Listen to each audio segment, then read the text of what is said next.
Campeones, ¿cómo están? Bienvenidos a un episodio más. Tenemos un invitado de lujo. Hoy estamos con Pablo Bernal. Él es el director del segmento patrimonial de Vanguard Latinoamérica. Y aquí en este podcast y en nuestros canales hemos mencionado mucho invertir en ETFs, invertir en índices, pero realmente muchas veces no nos ponemos a ver quién administra todo eso y quién está detrás de todo lo que tú compras en casas de bolsa, en GBM, en Cuspid, en Bursanet. Y hoy tenemos a uno de los gestores más grandes del mundo, realmente Vanguard. Yo tengo muchos años comprando sus ETFs. Me gustan mucho y qué mejor que tenerlos ustedes. ¿Cómo están, Pablo y Manolo? ¿Qué tal, Omar? Muy bien. ¿Y tú? Gracias por la invitación. Bienvenido, Pablo. Bienvenidos a Campeones Financieros. Campeones Financieros. Donde Manolo y Omar hablaremos de finanzas.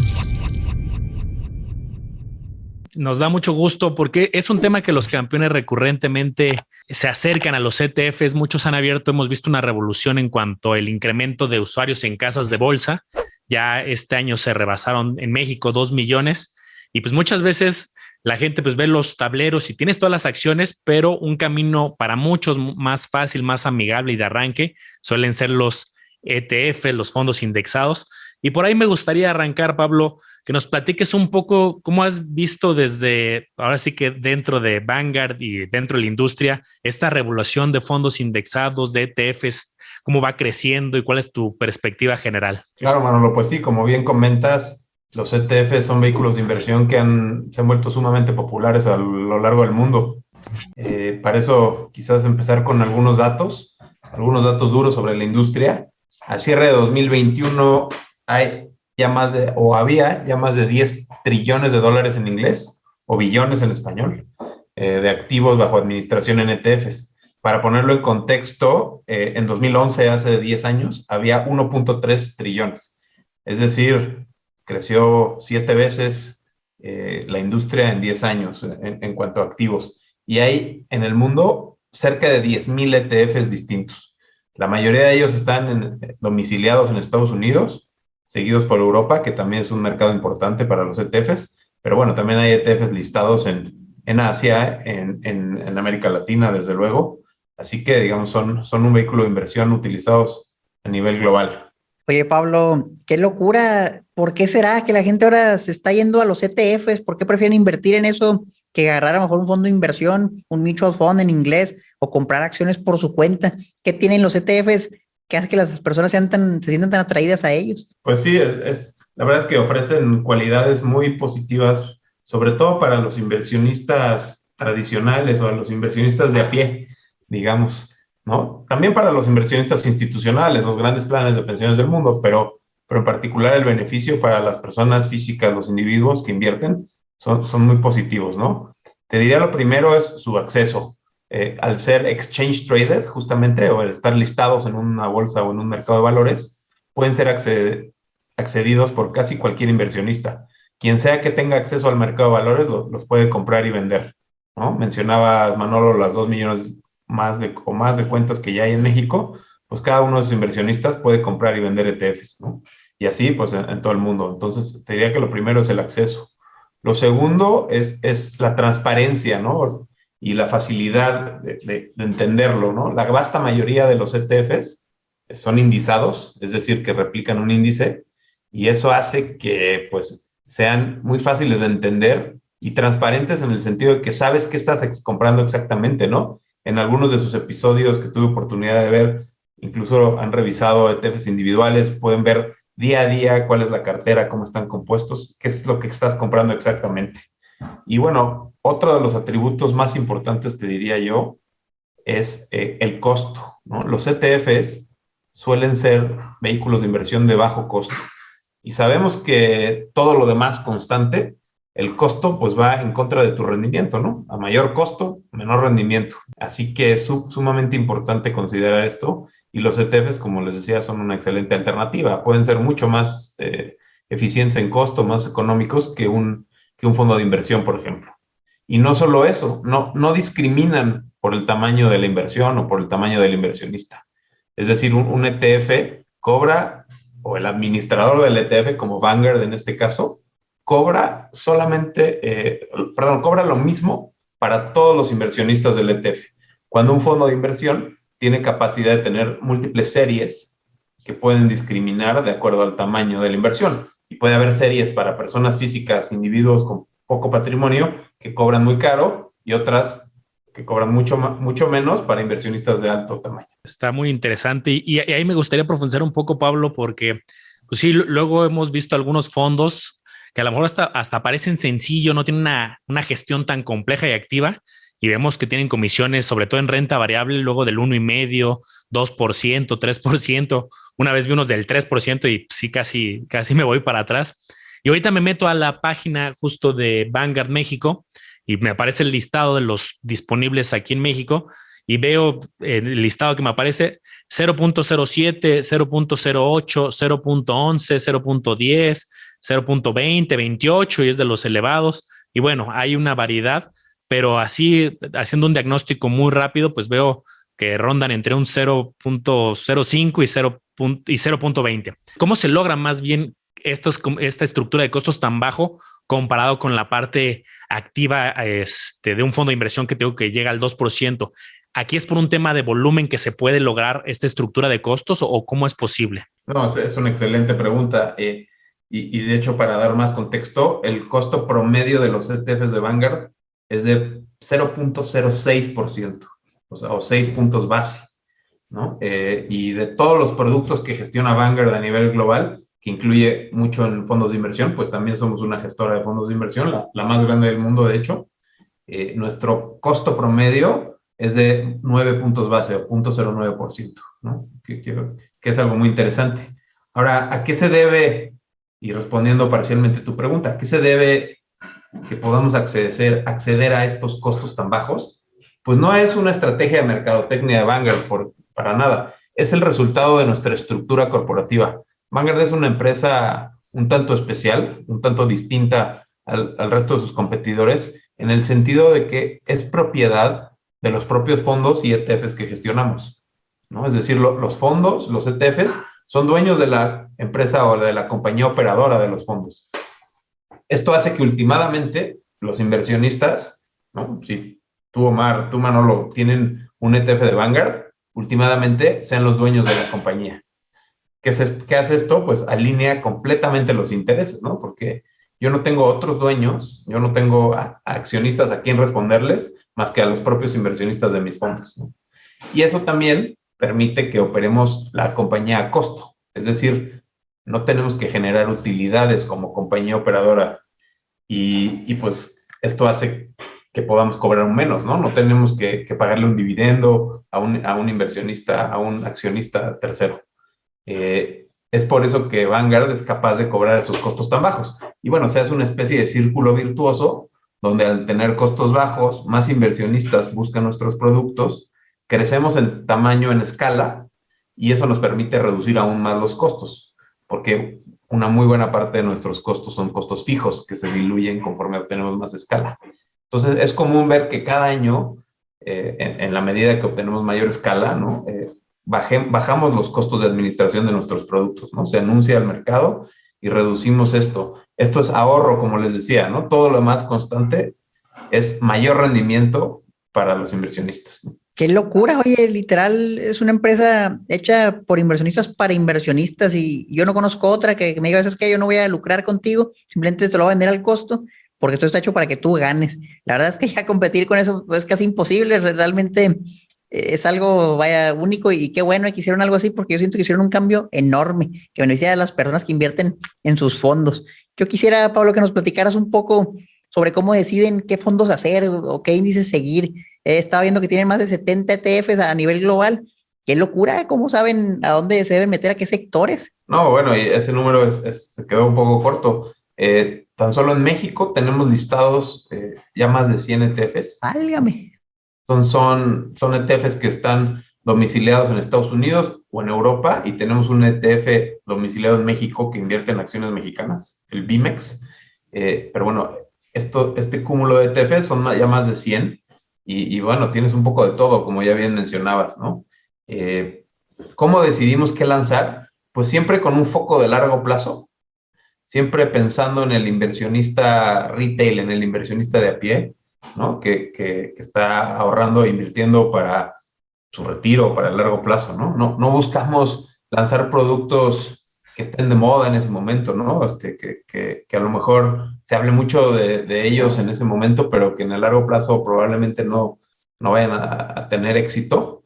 Entonces, nuestros productos suelen ser muy amplios, ¿no? Suelen abarcar mercados enteros o todo el espectro de capitalización, ¿no? Por ejemplo, nuestro ETF de todo el mundo, tenemos un ETF que replica el índice del FTSE All World, que básicamente es todo el mundo, tanto mercados desarrollados como mercados emergentes. Ese ETF tiene más de 9,000 acciones dentro. ¿Qué pasa? Que cuando tú compras un título de ese ETF, que vale alrededor de $100, estás comprando realmente 9,000 acciones de todo el mundo, ¿no? Obviamente en la proporción de acuerdo a su tamaño. Así que te diría que esa es más o menos la filosofía que seguimos a la hora de lanzar y de crear nuevos productos. Buenísimo. De hecho, ahorita que estaba aquí curioseando, les digo en la página, sí, veo 70 de renta variable, 34 a renta fija, o sea, hablamos de más de 100, 104 para ser exactos. Pues hay variedad para todo perfil y tipo de inversionista. Y ahí viene con respecto a esto mi pregunta, Pablo, teniendo a alguien con tu experiencia, este es un tema que luego arma mucho debate en el medio financiero y los campeones nos lo preguntan mucho, y es el clásico debate entre lo activo y lo pasivo. Hay mucha discusión, hay mucha teoría de que los mercados son eficientes o luego que no son del todo eficientes. Luego llega la teoría de algunos premios Nobel de también las emociones. Y entonces aquí hay de dos caminos. O te vas por un camino de un poco más fácil y te replicas, bueno, adquieres una estrategia que replique un índice. Puede ser el Standard & Poor's, puede ser este que llamabas un índice global. O hay personas que sí les gusta, ¿no? Hacer su propio portafolio activo y de una manera pues muy compleja. Y para hacerte la pregunta, ya nada más, antes tengo el dato, por ejemplo, de Warren Buffett, que en una de sus cartas de hace unos años, incluso retó a profesionales con una apuesta monetaria, les decía, oigan, a ver quién puede superar el Standard & Poor's 500. Y muchos profesionales no quisieron entrarle y los que entraron con varios fondos no lo superaron. Entonces, en este debate de gestión activa y hacer una selección más estratégica o camino más sencillo, algo más pasivo y que replique un índice, ¿tú qué opinas? ¿Qué nos puedes decir ahí? Mira, es muy común escuchar esta pregunta, escuchar este debate, ¿no? Si el manejo activo o el manejo pasivo. Yo creo que no es la pregunta correcta, ¿no? Ambos estilos funcionan, tienen su validez, tienen un lugar en un portafolio. Creo que más bien hay que ser sensatos a la hora de decidir irse por el manejo activo o el pasivo, ¿no? Por ejemplo, Vanguard, el 20% de nuestros activos, ¿no? Vanguard gestiona alrededor de 8.5 billones o trillones en inglés de dólares, ¿no? Que es pues, un número muy importante. De esos 8.5, aproximadamente el 20% son de gestión activa, ¿no? Vanguard es más conocido por la gestión pasiva, pero aún así tenemos pues casi 2 trillones de dólares en gestión activa, ¿no? ¿Qué pasa? Que nosotros tenemos unos principios muy claros sobre qué debe de haber para que funcione la gestión activa. Uno de ellos, el primero es disciplina, ¿no? O paciencia.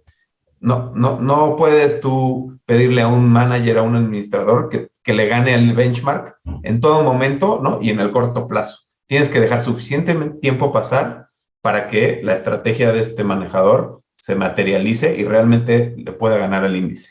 Segundo, es el talento, ¿no? Obviamente es un juego de quién tiene mayores capacidades de elegir a las ganadoras o a los ganadores, ¿no? Es muy importante conocer con quién es el manejador activo, ¿no? Y qué estrategia tiene, cuánto tiempo llevan ahí, ¿no? Si han tenido un buen track record, etcétera. Y el último, y te diría que tal vez es el más importante, es de nuevo el costo, ¿no? El mercado en su total, y a ver si logro explicar bien este concepto, pero el mercado en su total debería pagar el promedio, ¿no? Sin embargo, hay una distribución de rendimientos, ¿no? Habrá quien logre ganar más que el promedio, llamémosle el índice, ¿no? El promedio, y habrá quien no logre ganarle el índice y se quede corto, ¿no?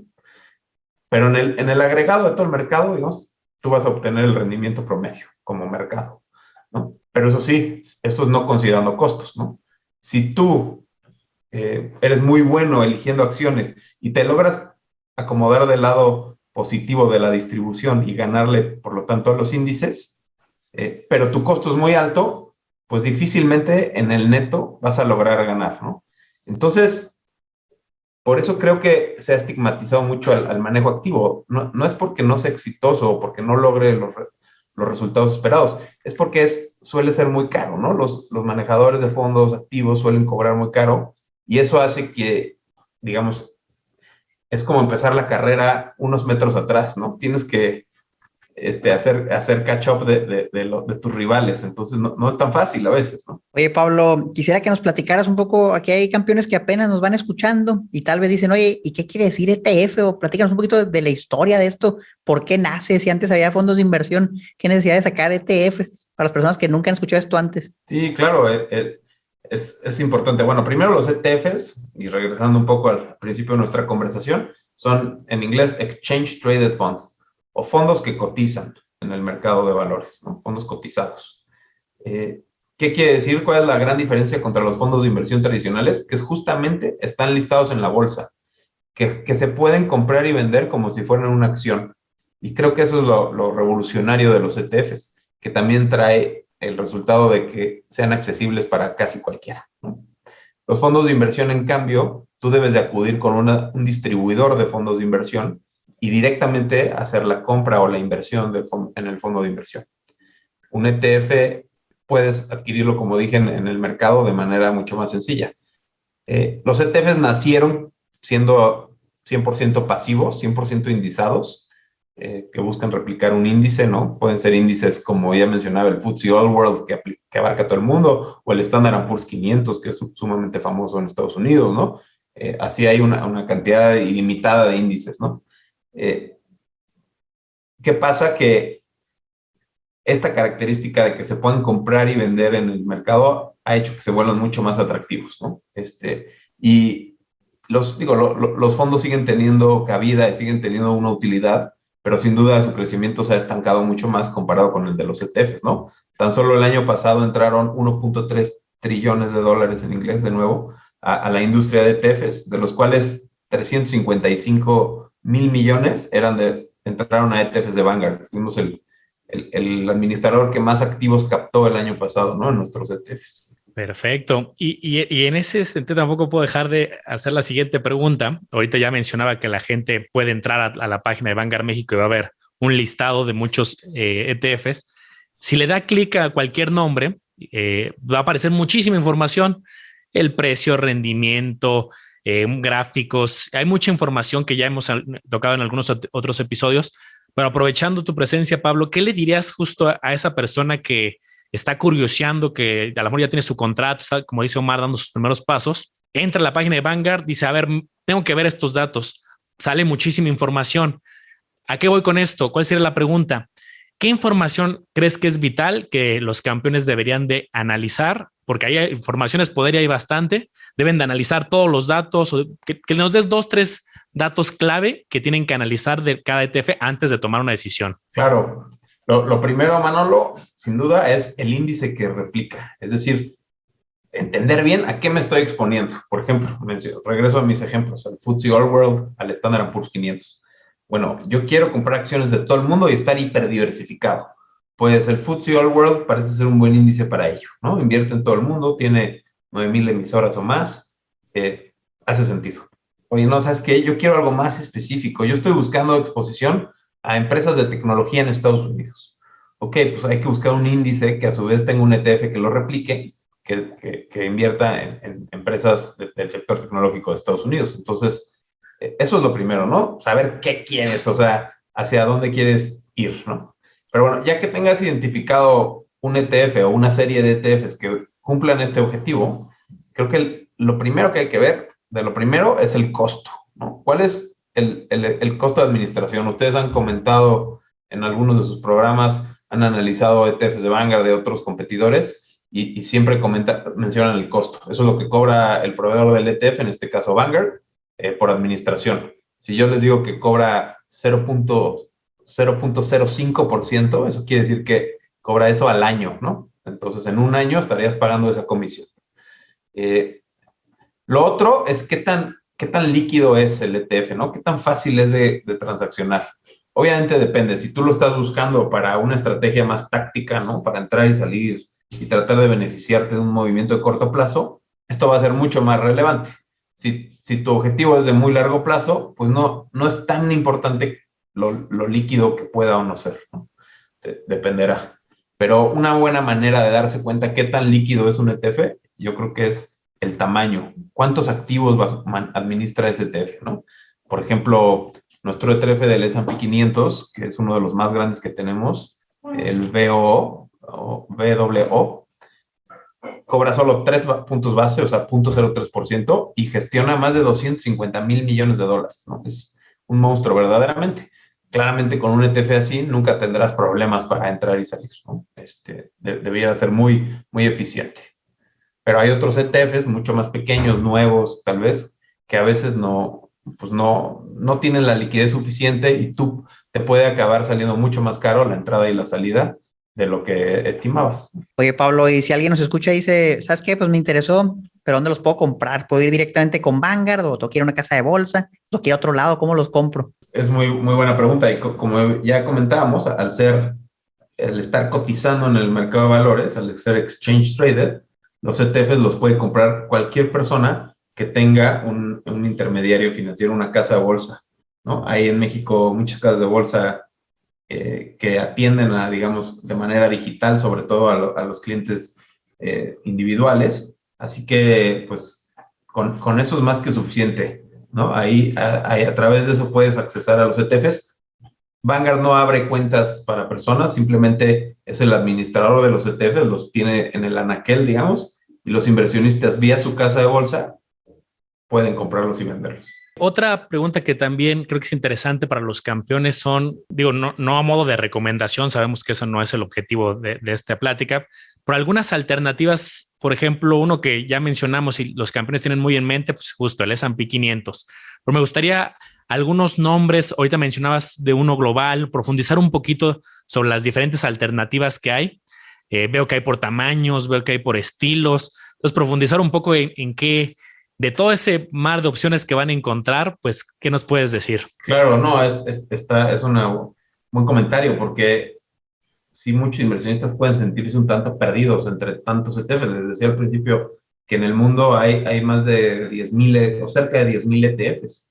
En el SIC en México hay listados cerca de 1,300 o 1,400 ETFs. Entonces puede ser complicado navegar eso, ¿no? Les diría que puedes partir de lo más amplio, como ya decía, hablando de acciones, ¿no? Porque como ya han comentado en otras ocasiones y como recordará la audiencia, hay ETFs de acciones, hay ETFs de bonos, de materias primas, ¿no? Así que hay de distintas clases de activo. Pero bueno, hablando de acciones, podemos partir desde lo más amplio, que es un índice global totalmente, como el que ya les comentaba, el FTSE All World, que su clave de pizarra, su ticker es el BT, B de Vanguard T. Y luego te puedes ir especializando por regiones, por ejemplo. Puedes comprar solo Estados Unidos, que ahí hay varias opciones, como el VOO, que es el S&P 500, pero después hay opciones, como decías, de capitalización. Oye, yo quiero empresas pequeñas, ¿no? Las de baja capitalización del mercado americano. Puedes comprar el BB, B de Vanguard, B de Bueno, por ejemplo. Después puedes decir, oye, yo tengo inquietud por comprar acciones de valor, acciones que sí suelen tener valuaciones más bajas. Pues hay un ETF que hace eso, ¿no? Por ejemplo. Entonces, digamos, dentro de Estados Unidos, que es el principal mercado del mundo, pesa cerca del 55-60% en el mundo, te puedes ir especializando. Otra de ellas es los sectores. Tenemos 11 sectores distintos, ¿no? Tecnología, servicios de comunicación, industriales, materiales, real estate o bienes raíces, ¿no? Así que también puedes hacer eso, ¿no? Y decir, yo le he puesto o quiero poner una inversión en un sector en específico. Luego hay otros ETFs más particulares, ETFs, por ejemplo, de dividendos, que son acciones que pagan altos dividendos, o acciones que tienen dividendos crecientes, que han ido subiendo en los últimos años. O algo aún más novedoso, por ejemplo, son ETFs que tienen filtros ASG o ESG en inglés, ¿no? Que también han tenido ese tema en el podcast en algunas ocasiones. Pues hay ETFs que te hacen ese filtro y te eliminan las compañías, pues, que hacen energías sucias, armamento, que tienen temas de corrupción, etcétera. Y es una buena manera pues de seguir invirtiendo, pero, digamos, mostrando tus valores, ¿no? Un poco más y tus convicciones. Ahora, eso es por el lado de capitales, que bueno, también me faltó hablar de que tenemos opciones para invertir en Europa, por ejemplo, nada más, en empresas de Europa, de Asia, de Japón, ¿no? De mercados emergentes solamente. Así que digamos, puedes ir como partiendo el mundo y los distintos sectores económicos como tú más te sientas cómodo invirtiendo, ¿no? Para el que diga, oye, yo no quiero ni tomar ni una decisión, pues puedes comprar todo el mundo. Pero habrá quien diga, no, yo sí quiero hacer algunas apuestas más tácticas, más activas, es decir, comprar un ETF de un sector o de otro. Esto es, por un lado, las acciones, como les decía. Y luego tenemos la parte de bonos o de renta fija. Pues ahí también tenemos un poco de todo. Tenemos desde el mercado total de bonos, para los que no quieren pensarlo demasiado. Tenemos de bonos nada más del Tesoro, gubernamentales de Estados Unidos, de crédito, ¿no? De empresas que emiten bonos, de mercados emergentes también, de gobiernos de mercados emergentes. Digamos que lo que tienen los ETFs es, entre otras muchas cosas, es la versatilidad, que te permiten implementar tus objetivos, ¿no? de inversión de manera muy eficiente y muy sencilla. Pablo, quisiera ponernos un poquito más técnicos en cuanto al ETF en sí. Tengo unas preguntas muy concretas. Entonces ahí nos escucha y se puede preguntar, oye, en una acción, pues su valor se define por la oferta y la demanda, ¿no? Si muchas personas lo quieren comprar, el dinero entra, el precio va a ir subiendo. Pero en el ETF, ¿cómo funciona? Si bien está en la bolsa y está expuesto a la oferta y la demanda, pero el ETF está comprando, vamos a decir, en este caso, muchas acciones, ¿cómo se define realmente su valor? ¿Es por oferta y demanda o es por los activos que tiene o es por las dos? Es una buena pregunta y espero no ponerme demasiado técnico y que logren comprender bien este concepto, pero detrás de esto está lo que se llama el mecanismo de creación y cancelación, que es lo que hace que los ETFs funcionen como funcionan, ¿no? Porque como bien dices, los ETFs, igual que las acciones, están listados en el mercado, ¿no? Si hay más demanda por una acción como Apple, pues esta tenderá a subir de precio, porque hay un número limitado de acciones de Apple en circulación y pues si más gente las quiere, pues tenderá a subir de precio. Con los ETFs pasa lo mismo, pero la gran diferencia es que como el número de acciones no está limitado, es decir, puedes crecer o decrecer, el ETF nunca se va a separar demasiado de su valor teórico o del índice, digamos, ¿no? ¿Por qué? Porque imagínate, vamos a poner un ejemplo, el Standard & Poor's 500, ¿no? Imaginemos que nuestro ETF, el Standard & Poor's 500, empieza a tener mucha demanda, pues irá subiendo de precio, ¿no? Cada vez los inversionistas estarán dispuestos a pagar más por él. Pero como los ETFs al final están compuestos por todas estas acciones subyacentes, las 500 del Standard & Poor's, lo que hacen los intermediarios financieros es, al ver que hay mucha demanda por un ETF y que el precio a lo mejor empieza a subir y a desviarse del valor del índice, van con Vanguard, con administradores de ETFs como Vanguard, y le entregan una canasta de acciones equivalente al S&P 500 y Vanguard emite más títulos del ETF, más acciones del ETF, ¿no? Esto hace que haya lo que le llamamos pequeñas oportunidades de arbitraje, ¿no? De hacer ciertas diferencias. Oye, yo puedo comprar vender el ETF más caro de lo que vale en la canasta de acciones. Entonces, como el mercado tiende a ser eficiente, ¿no? O al menos hay un gran número de jugadores allá afuera, van a salir y van a crear más acciones del ETF, ¿no? Y venderlas a ese precio alto. Entonces, digamos que se está generando oferta inmediatamente, ¿no? Oferta y demanda. La diferencia con las acciones es que la oferta es fija y con los ETFs se mueve, ¿no? Esto puede crecer y decrecer conforme crezca o decrezca la demanda. Es por eso que replican de manera tan precisa los índices, ¿no? Bien, seguro con esto le va a quedar más claro a los campeones. Y yo, Pablo, no quiero desaprovechar también una intermedia. Ya Omar se echó una buena. Esta me dio curiosidad porque apenas subía a redes yo un post donde ponía un nombre de un ETF, qué hacía, qué objetivo, su rendimiento histórico, comisiones, su exposición y la comisión, ¿no? Como ya decíamos, y era tenía ponerle una comisión aprox de 0.20. Y entonces un usuario luego me dijo, está caro. Y entonces se me hizo muy curioso dije 0.20 está caro, pues claro, relativo con qué, ¿no? A lo mejor lo estás comparando con el VOO que tiene 0.03, ¿no? Entonces, pues sí está caro relativamente.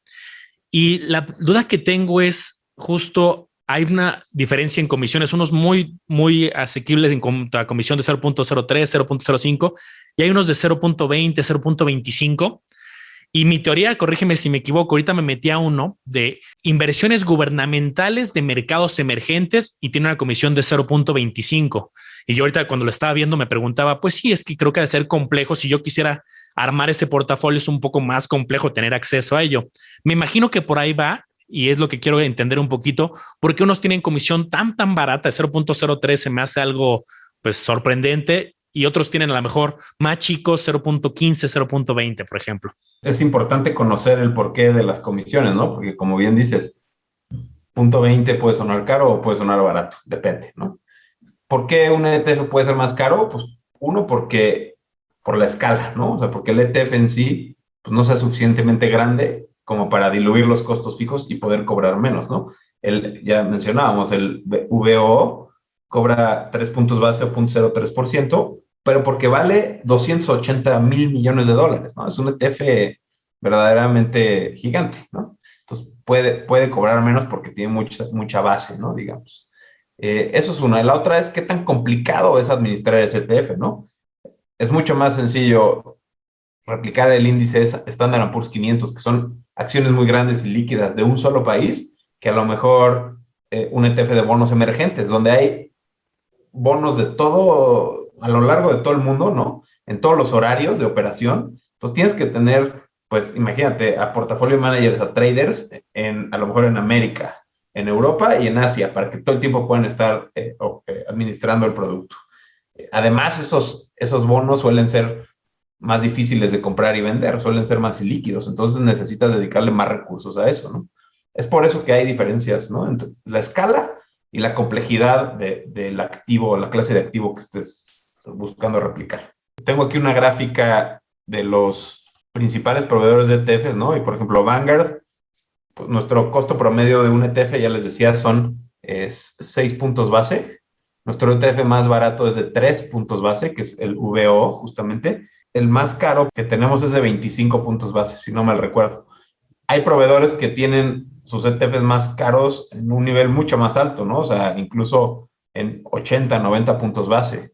Es porque, pues, uno, porque sí son empresas que buscan tener una utilidad o buscan lucrar, a diferencia de Vanguard, pero también porque son ETFs más especializados, más complejos a veces de operar y más pequeños. Sin duda, pues no hay alguien que te pueda cobrar menos comisión que Vanguard. O sea, realmente ya es casi simbólico. El costo ya está tirándole a cero en la mayoría de los ETFs. Ya lo que me preguntan mucho, Pablo, es, ok, la comisión es baja, pero ¿cómo me la cobran? ¿La tengo que depositar? ¿O me cobran al momento de comprar el ETF la comisión? ¿O cómo funciona eso? No, la comisión de administración del ETF, ¿no? Porque no hemos comentado, pero a la hora de comprar y vender un ETF, pues puede haber otros costos que ahora podemos entrar a ellos, pero lo que cobra el administrador del ETF, eso se hace de manera diaria, se va devengando y tú ni siquiera te enteras, simplemente tu retorno pues va a ser un poco más bajo, ¿no? Estamos hablando de muy poco porque son ETFs muy baratos, pero digamos que el cobro se hace directo en el vehículo, tú no te enteras ni siquiera, ¿no? Un poco. O al menos no lo ves, digamos, como en un estado de cuenta o algo así, que viniera ahí el cobro, ¿no? Ahora, sí es importante mencionar otros costos que hay, ¿no? Porque también los intermediarios financieros, las casas de bolsa, te cobran una comisión de corretaje para acceder a ellos. Estas varían, ¿no? Pero pueden ser, no sé, 0.25% por la operación. En Estados Unidos incluso hay broker dealers, hay casas de bolsa en aquel país que no cobran por operar, ¿no? Su negocio es otro. Ellos buscan atraer clientela no cobrando por la comisión de compra-venta y, bueno, ganan de otras formas, ¿no? Te cobran de otras formas en otros servicios y productos. Además, hay otro costo que no es tan claro, pero también existe, que es en inglés el spread o el diferencial entre el precio de compra y venta, ¿no? Como les decía, al ser fondos que cotizan, pueden tener, ¿no?, un precio de venta distinto a un precio de compra, y pues si tú, por ejemplo, el mismo día o al mismo tiempo lo compras y luego lo vendes, pagues un diferencial ahí de algunos centavos, ¿no? también los ETFs más grandes, ¿no? Como el VO, por ejemplo, pues suelen tener spreads más pequeños. Los ETFs más pequeños o de activos más exóticos, ¿no? Suelen tener spreads más altos. Entonces, un poco el mensaje es, hay que fijarse en todos los costos, no solamente en el costo de administración del propio ETF, sino también lo que te va a cobrar tu casa de bolsa a la hora de comprar y vender y el spread o el diferencial de precios que vas a pagar a la hora de entrar y salir.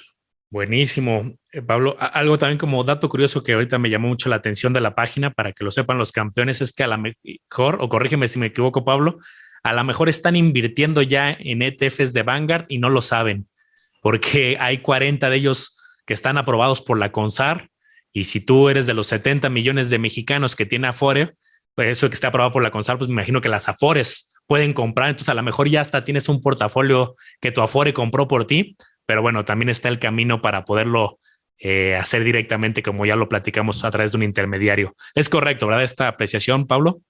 Es totalmente correcto, sí, las Afores son grandes usuarios de los ETFs y creo que gracias a ello han logrado tener rendimientos adecuados para sus inversionistas. Así que sí, es probable que cualquier mexicano que tenga una Afore que cotice, pues tenga seguro tiene algún ETF, porque todas las Afores los utilizan.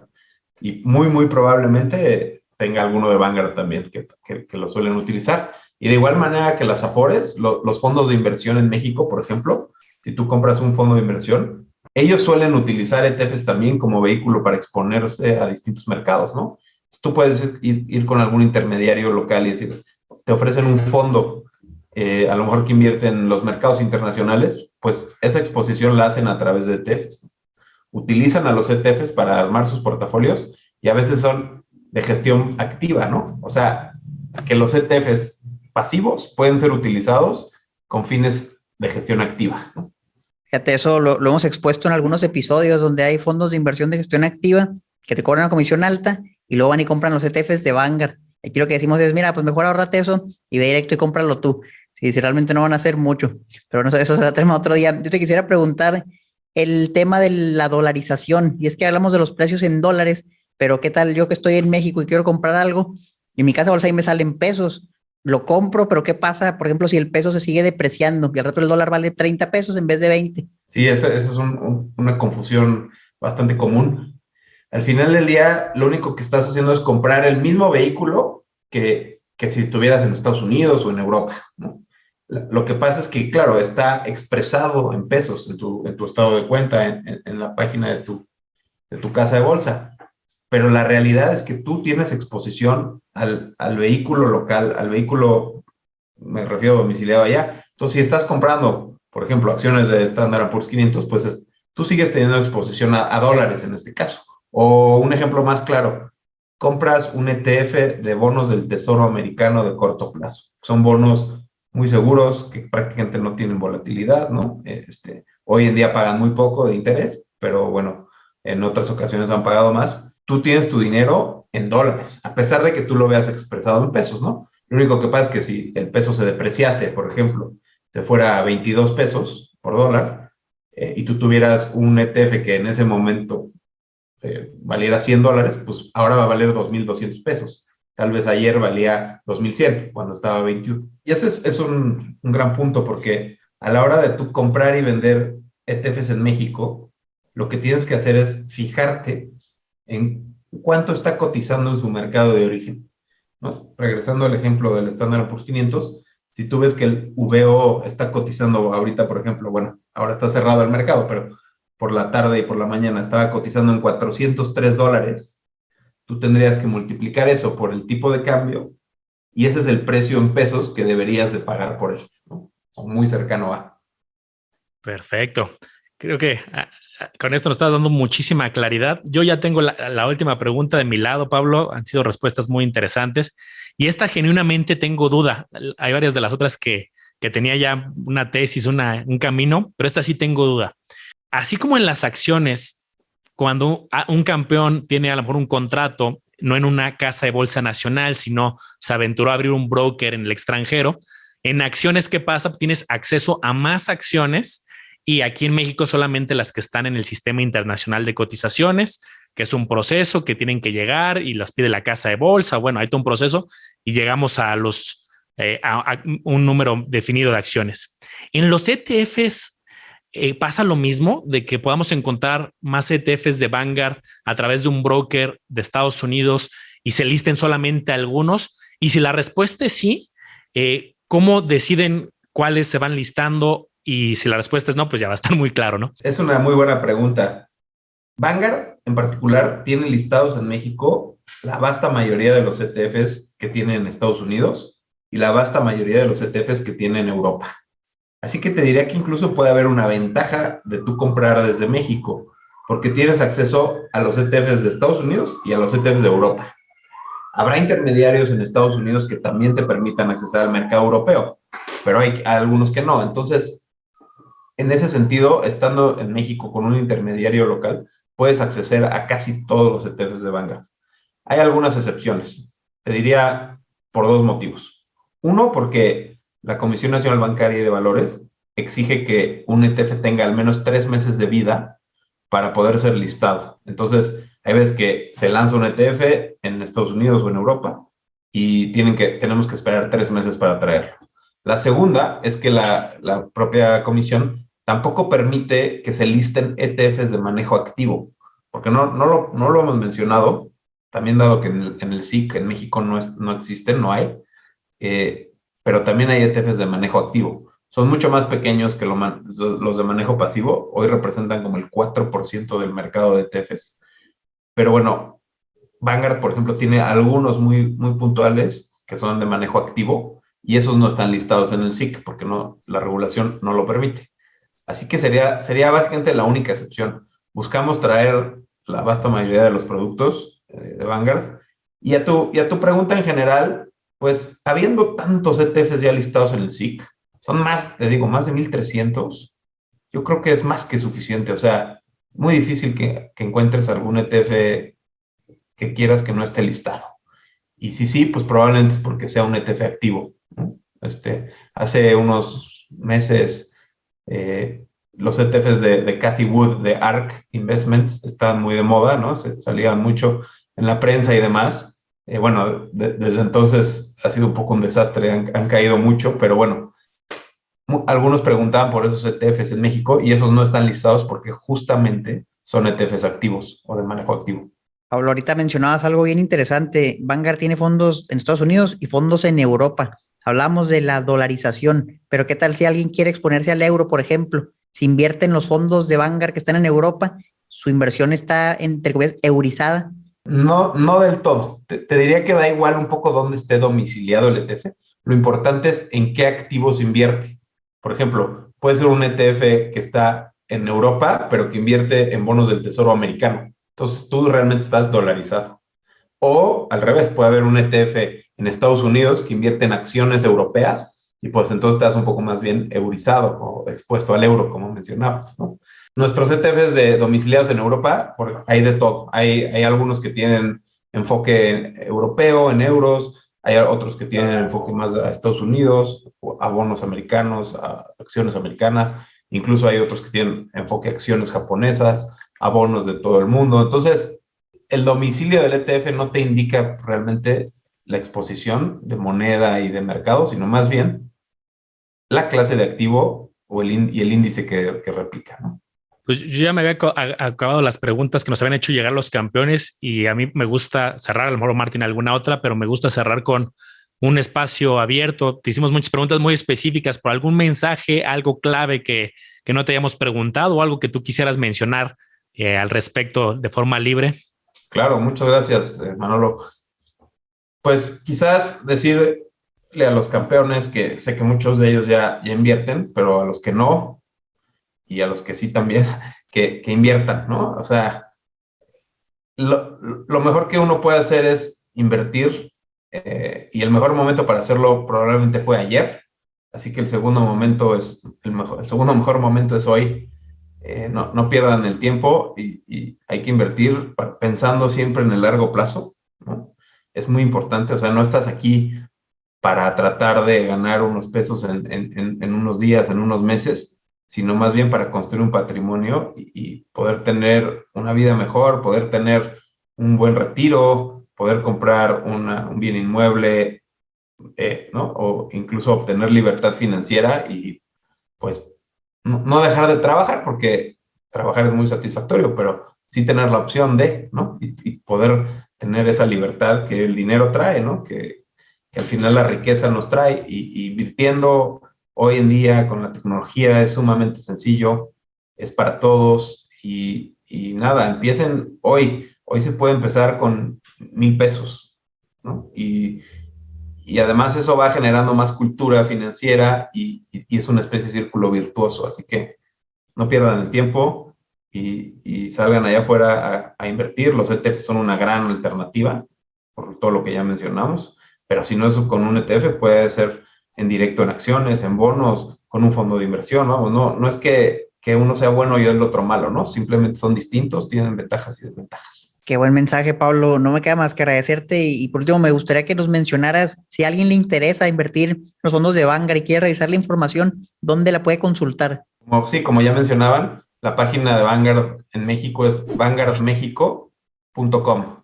Ahí encuentran todos los ETFs disponibles en el SIC, y además encuentran más información más de estilo educativa para poder seguir aprendiendo sobre inversiones, sobre indexación, sobre ETFs, etcétera. Buenísimo, Pablo. Pues ahí lo tienen, campeones. Información es poder. Métanse a la página de Vanguard México.